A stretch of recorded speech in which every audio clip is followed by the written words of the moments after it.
পিরোজপুরে গিয়ে হাজিরা দেওয়া লাগে, এহসানের মামলা 8টা। কয়টা? অথচ মাহফিল করছি, হাদিয়া দেয় নাই। ওই এহসানে অলিপুরি সাহেব বয়ান করছে, মুফতি মিজানুর রহমান সাইদ সাহেব, হাটহাজারীর হুজুর সহ বাংলাদেশের এমন কোন বড় বড় বক্তা নাই, বড় বড় আলেম নাই যারা ওই পিরোজপুরের ওই ইনা নূরে মদিনা এহসানের ওই মাদ্রাসার প্রোগ্রামে যায়নি। দেওবন্দের ওলামায়ে কেরাম যারা আসছে সবাই, মুহতামিম সাহেব, শাইখুল হাদিস, সবাই ওখানে গেছে। সব দোষ কার?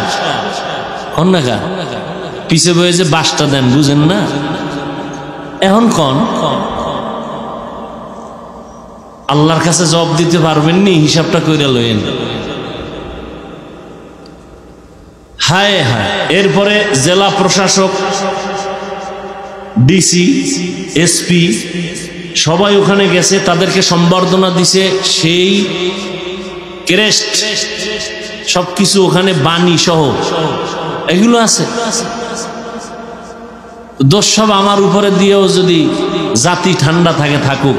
আমি আল্লাহর কাছে ভালো, ইনশাআল্লাহ যত অপচেষ্টা করছে সম্মান কমানোর জন্য, আল্লাহ দিলে কে কমায়?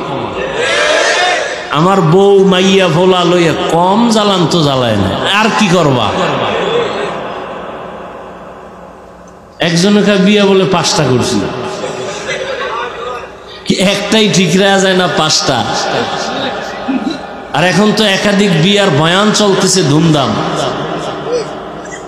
একটাই ঠিক রাখা যায় না। মানুষ বললে কিছু আসে যায় না, ফলাফল আসবে আসমান থেকে। কি এই যে এতগুলো মানুষ আসছে, কাউকে জোর করে আনা হয়েছে? কে পাঠাইছেন বলে? আল্লাহ।